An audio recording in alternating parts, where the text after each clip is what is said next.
అశ్వ సంవత్సరంలో కైలాస యాత్ర Sri Gayatri tours and travels 8977349696. సినీ నిర్మాత బండ్ల గణేష్ కాంగ్రెస్ కు రాజీనామా చేయనున్నారా అంటే ఈ ప్రశ్నకు అవుననే సమాధానం వినబడుతుంది. తాజాగా ఇటీవలే చంద్రబాబు కోసం హైదరాబాద్ నుంచి తిరుమలకు పాదయాత్ర చేశారు నిర్మాత బండ్ల గణేష్. అయితే బండ్ల గణేష్ తెలుగుదేశం పార్టీలో చేరుతారు అంటూ జోరుగా ప్రచారం కూడా జరుగుతుంది. చంద్రబాబు జైలుకు వెళ్ళినప్పుడు క్షేమంగా బయటికి రావాలని శ్రీవారిని మొక్కుకున్నారు బండ్ల గణేష్. ఈ నేపథ్యంలో తెలంగాణలోని షాద్ నగర్లోని శ్రీ వెంకటేశ్వర స్వామి ఆలయం నుండి సంకల్ప యాత్రను ప్రారంభించారు బండ్ల గణేష్. సో 23 రోజుల పాటు జరిగినటువంటి ఈ పాదయాత్ర ఆల్మోస్ట్ 537 కిలోమీటర్ల వరకు చేశారు బండ్ల గణేష్. అయితే తిరుమల శ్రీవారిని మొక్కులు తీర్చుకున్న అనంతరం కూడా ఆంధ్రప్రదేశ్ అసెంబ్లీకి వచ్చి ముఖ్యమంత్రి చంద్రబాబును కలిశారు సినీ నిర్మాత బండ్ల గణేష్. ఈ నేపథ్యంలో కాంగ్రెస్ పార్టీలో ప్రస్తుతం కొనసాగుతున్నటువంటి బండ్ల గణేష్ కాంగ్రెస్ పార్టీకి రాజీనామా చేసి తెలుగుదేశం పార్టీలో చేరుతారా అనేటువంటి ఊహాగానాలు బలంగా వినబడుతున్నాయి. ఇక ఇదే అంశానికి సంబంధించి మరింత సమాచారం మా ప్రతినిధి వెంకట్ అందిస్తారు. వెంకట్ చెప్పండి, ఓవైపు అభిమానంతో పాదయాత్ర చేశాననేది మాత్రం బండ్ల గణేష్ ఒక కామెంట్, కానీ ప్రస్తుతం కాంగ్రెస్లో ఉన్నటువంటి బండ్ల గణేష్ ఒక కాంగ్రెస్ సభ్యుడిగా తెలుగుదేశం పార్టీకి ప్రాతినిధ్యం వహిస్తూ మరి ముఖ్యంగా ముఖ్యమంత్రిగా ఉన్నటువంటి చంద్రబాబు కోసం పాదయాత్ర చేయడం మాత్రం అభిమానాన్ని కొంతవరకు బలంగా వినిపించినప్పటికీ టీడీపీలో చేరుతారా అనేటువంటి ఊహాగానాలు కూడా ప్రారంభమైనటువంటి పరిస్థితి కనబడుతుంది. పూర్తి డీటెయిల్స్ ఏంటి? గత కొన్ని రోజులుగా కూడా బండ్ల గణేష్ అంటే పాదయాత్ర 23 రోజుల పాటు ఆయన పాదయాత్ర చేశారు. ఈ పాదయాత్ర మొత్తం కూడా సంచలనమైనటువంటి పరిస్థితి చెప్పుకోవచ్చు. ఎందుకంటే రాజకీయంగా అంటే ఆయన ప్రస్తుతానికి కాంగ్రెస్ పార్టీలో ఉన్నప్పటికీ కూడా అంటే తెలుగుదేశం పార్టీ మీద అభిమానంతో, నాయకుడి మీద అభిమానంతో ఆయన చేసినటువంటి పాదయాత్ర కొంత సంచలనంగానే చెప్పుకోవచ్చు. అంటే ఆ 2023లో చంద్రబాబు నాయుడు అరెస్ట్ చేసిన తర్వాత ఆయనకి ఏమీ కాకూడదు, క్షేమంగా బయటకు రావాలనే ఒక అభిమానంతో ఆయన చేసిన అంటే మొక్కు చెల్లించే ప్రయత్నం చేసినటువంటి ఆయన ఇప్పుడు ప్రస్తుతానికి నిన్న కూడా చంద్రబాబు నాయుడు కలిశారు. తిరుమల శ్రీవారిని దర్శించుకున్న తర్వాత నేరుగా చంద్రబాబును కలవడం, అసెంబ్లీకి వచ్చి ఆ తర్వాత అక్కడ నారా లోకేష్ ఇంటి వద్దకు కూడా వెళ్లి ఆయన కలవడం, కలిసి ప్రసాదం కూడా అందించడం, ఇవన్నీ కూడా జరిగినాయి. అయితే ఇప్పుడు రాజకీయంగా దీనికి సంబంధించి అయితే పెద్ద చర్చలు జరుగుతున్నాయి. ఎందుకంటే తెలంగాణలో తెలుగుదేశం పార్టీ బలపడే ప్రయత్నం చేస్తోంది. ఈ నేపథ్యంలోనే తెలంగాణకు సంబంధించి కొంత పార్టీ అధిష్టానం కూడా కసరత్తు చేస్తోందనే వార్తలు వచ్చాయి. అదే రాష్ట్ర పార్టీ అంటే ప్రస్తుతం పార్లమెంట్ లో వారీగా కానీ లేదా రాష్ట్ర కమిటీలు కానీ వేసే విషయంలో చంద్రబాబు నాయుడు కొంత దూకుడుగా ఉన్నారు. అంటే త్వరలో జరగనున్నటువంటి జీహెచ్ఎంసీ ఎలక్షన్లకు సంబంధించి కొన్ని విషయాల్లో చంద్రబాబు కొంత ఒక ప్రణాళిక ప్రకారం వెళ్లే ఆలోచనలో ఉన్నారు. అంటే ఆంధ్రప్రదేశ్ ఫార్ములాను తెలంగాణలో అమలు చేసే విధంగా కూడా ఎన్డీఏ ప్రయత్నం చేస్తోందనే వార్తలు వచ్చాయి.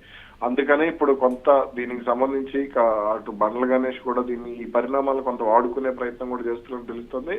అయితే ఆయన కాంగ్రెస్ లో ఇప్పుడు కాంగ్రెస్ పార్టీకి రాజీనామా చేసి తెలుగుదేశం పార్టీలో జాయిన్ అయ్యే అవకాశం ఉండొచ్చు. జాయిన్ అయితే ఆయనకు ఒక కీలక పదవి కూడా పార్టీకి సంబంధించి ఇచ్చే అవకాశం ఉంది అనే ప్రచారం కూడా జరుగుతుంది. అంటే దీనికి సంబంధించి రాజకీయంగా చంద్రబాబుని కానీ లోకేష్ ను కానీ కలిసినప్పుడు ఎటువంటి చర్చ జరగకపోయినప్పటికీ కూడా ఆ తర్వాత అంటే దీనికి సంబంధించి అంటే మార్చి నెలలో కానీ ఆ తర్వాత కానీ కొంత ఈ రాష్ట్ర కమిటీలు కానీ పార్లమెంట్ల వారీగా కమిటీల నియామకం కానీ జిల్లా కమిటీలు కానీ వేసినప్పుడు అసెంబ్లీ నియోజకవర్గ స్థాయి కమిటీలు వేసినప్పుడు మాత్రం కొంత బండ్ల గణేష్ కు ప్రాధాన్యత ఇచ్చే అవకాశాలు కూడా ఉండవచ్చు అనే వార్తలు అయితే వస్తున్నాయి.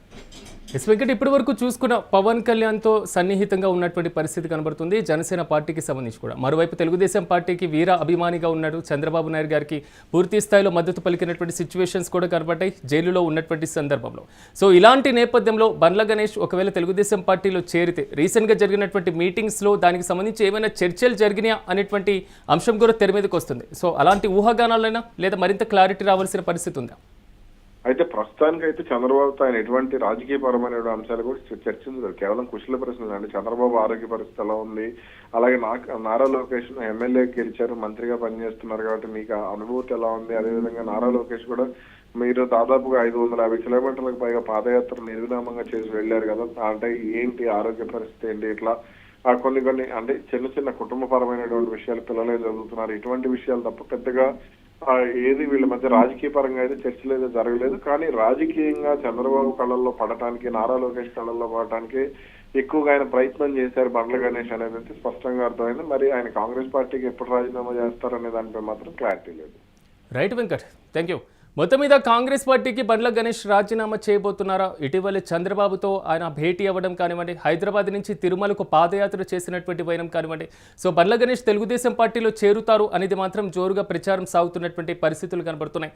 ఎందుకంటే ప్రధానంగా చంద్రబాబు జైలుకు వెళ్ళినప్పుడు క్షేమంగా బయటికి రావాలని శ్రీవారిని మొక్కుకున్నారు బండ్ల గణేష్. ఈ నేపథ్యంలో తెలంగాణలోని షాద్నగర్లో ఉన్నటువంటి శ్రీ వెంకటేశ్వర స్వామి ఆలయం నుండి సంకల్ప పాదయాత్ర తిరుపతి వరకు చేపట్టినటువంటి పరిస్థితి. సో 23 రోజుల పాటు 537 కిలోమీటర్ల వరకు పాదయాత్ర చేశారు బండ్ల గణేష్.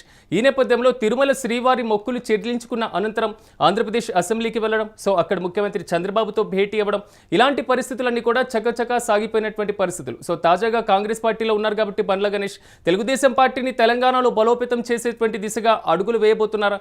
అధికార కాంగ్రెస్ కి రాజీనామా చేసి ఆంధ్రప్రదేశ్లో అధికారంలో ఉన్నటువంటి తెలుగుదేశం పార్టీ వైపు ఆయన మళ్ళేటువంటి యోచనలో ఉన్నారా అంటే ఈ ఊహాగానాలకు మరింత త్వరలో క్లారిటీ వచ్చేటువంటి అవకాశాలు అయితే మాత్రం చాలా స్పష్టంగా కనబడుతున్నాయి.